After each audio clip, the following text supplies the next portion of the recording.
Hi, my name is Joshua Takuro, and I am a French language instructor with IEF. And I welcome you to this online platform. And on this level will be this is the B1 level, and this is the lesson one for the B1 level. L'objectif de cette leçon, c'est que nous allons apprendre la voix passive. If you are a student of this level, it is expected that you are beginning to launch into the intermediate level of French language, and I welcome you to this beautiful level. The objective of this very class is that we shall be seeing basically two things, or basically how to speak with passive voice. However, with this, les actes de communication shall be exprimer les faits divers and raconter des événements.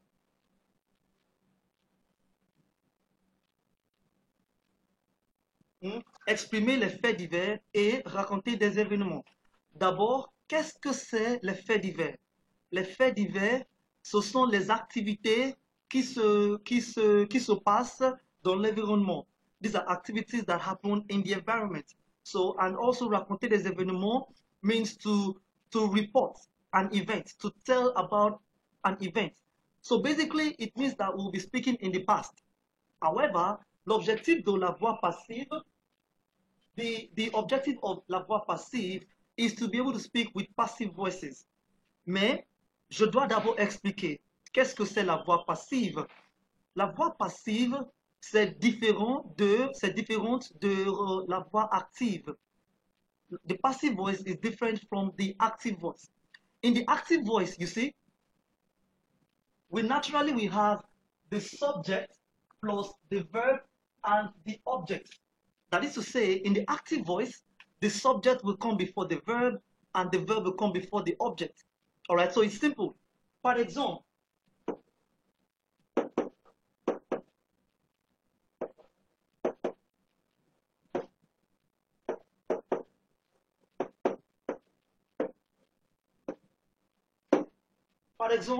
l'étudiant fait le devoir. L'étudiant fait le devoir. Qu'est-ce que ça veut dire? The student is doing the assignment. Qui est? I have le sujet, le verbe et l'objet. All right? So this is the active voice. Mais la voix passive, c'est différent. Avec la voix passive, la structure de la phrase va changer. The structure of the sentence will change. Here we are going to have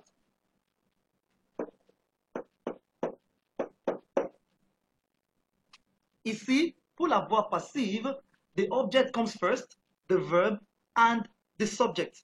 You know what this means? It means that we will be putting the object first before the verb and the subject. Now, the question is, how does this happen?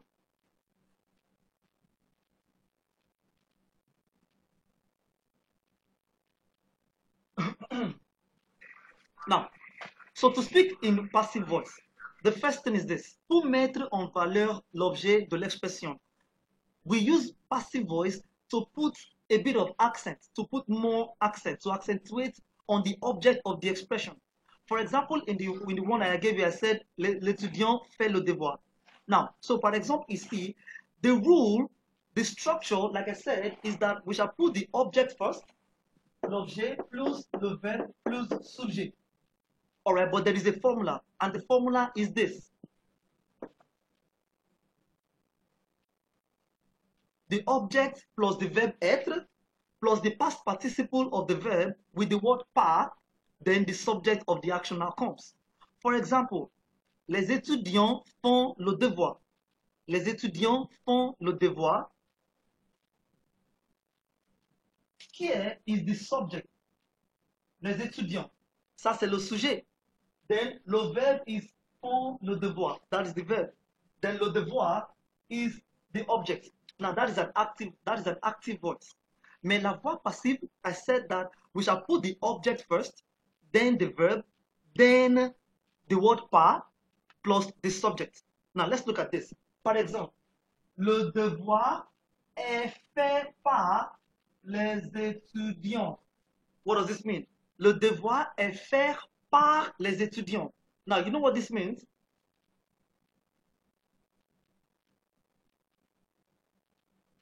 assignment is done, is being done by the students. Now, don't forget that the active voice, which is les étudiants font le devoir, is a present tense. That is, the students are doing the assignment.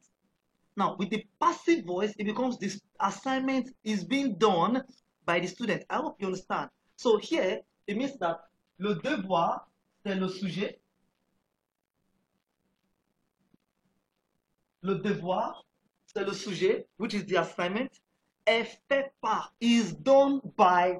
Est fait par, is done by who? By les étudiants. So that is the structure for a passive voice. L'objet plus le verbe plus le sujet. But not just the verb. When I say le verbe, it refers to le verbe être plus participe passé. You know what I mean by participe passé? Participe passé is the past participle of the verb. For example, parler, which is the verb to speak, then the past participle of parler is P-A-R-L-E with an accent. I hope at this level, you understand what the past participle is. Now, so le verbe être plus participe passé plus par. So when you do this, you're automatically expressing the sentence in a passive voice. Please, do you understand? The next thing I want to show you is how to express the passive voice in the past. Take note that here, this is a present tense. Les étudiants font le devoir. When I change it to passive voice, it looks like it's past tense, but it is not. Because what I said, le devoir est fait par les étudiants. It means that the assignment is being done by the students. Now, if we take it to past tense,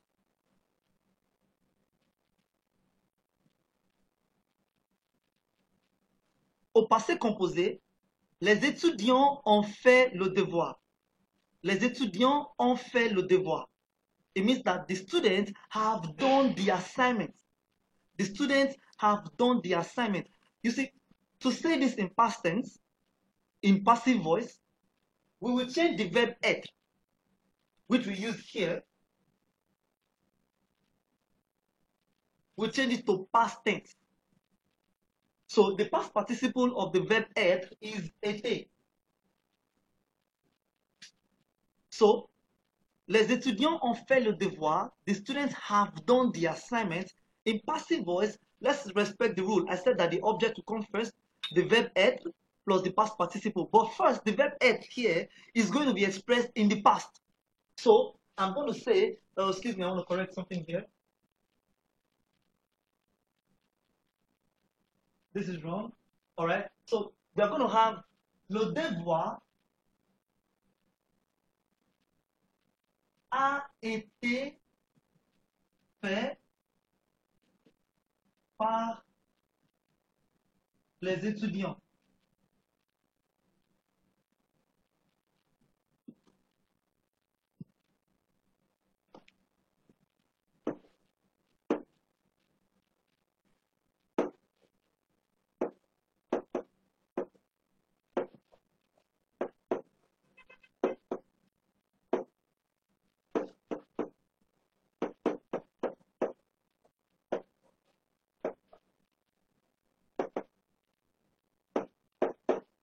All right. Ici, you realize that les devoirs ont été faits. Ont été faits here, it means that the assignments have been done. All right. The assignments have been done by the students. This means that it is an action that has been done already. All right.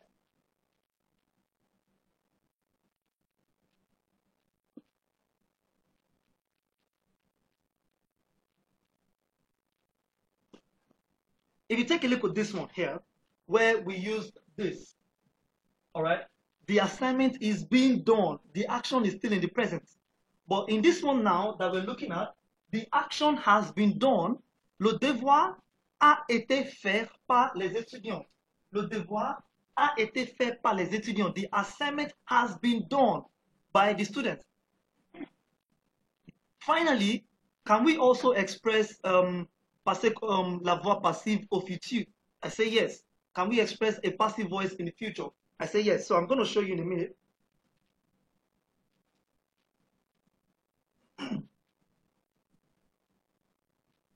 Now, the same principle will apply, only that this time around, we are expressing the action in the future. For example, les étudiants feront le devoir. Les étudiants feront le devoir, meaning that the students will do the assignment. The students will do the assignment. Now, if you come here,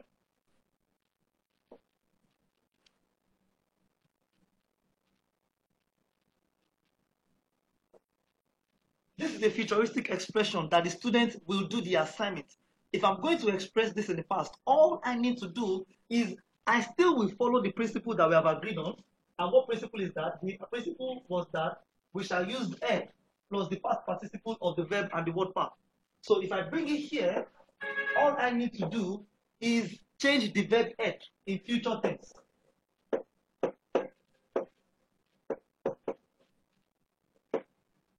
So all we need to do here is we conjugate the verb "être" in future tense, put it in front of the past participle of the main verb here, which is the verb faire, plus the verb par. So, le devoir sera fait par les étudiants. Le devoir sera fait par les étudiants. Maintenant, je voudrais que vous imaginez maintenant les expressions que vous pouvez composer. I'm expecting that you are also thinking of what sentences you can also make to at least pratiquer ce que nous avons appris, to practice what we have just learned. How can I say use a passive voice in present tense, use a passive voice in past tense, and a passive voice in future tense? One final thing before we take it forward is here, is that we also use the passive voice if we do not know the subject of the action. That is, we don't know who did the action. For example, quelqu'un a fait le devoir. Quelqu'un a fait le devoir means someone has done the assignment. Now, the quelqu'un is neutral. We don't know. It's just saying someone has done the assignment. You know, I can also say that, look, the assignment has been done. Le devoir a été fait. Le devoir a été fait. In past tense. How do I say that the assignment will be done without knowing who is going to do it? The assignment will be done. I'm going to be saying le devoir, le devoir sera fait. In this case, I have not mentioned who is going to do the assignment. All right, so I hope you at least we have been able to open your eyes to how to express something in passive voice. The passive voice is a good way of speaking because it is mostly used in a technical term. All right, the boy is doing the assignment. The assignment is being done by the boy. It sounds a bit much more advanced, and I encourage you to at least begin to practice every new thing you're learning now, because the difference between a B1 student and an A2 student is that B1 can do all that A2 can do, but in a different way. Now, if I say that the boy is doing the assignment, it's a good French. It's good French. But if I sound and say that the assignment is being done by the boy, A2 can't say that. And c'est la différence entre vous et A2. That's the difference, or that's one of the differences between yourself and an A2 student.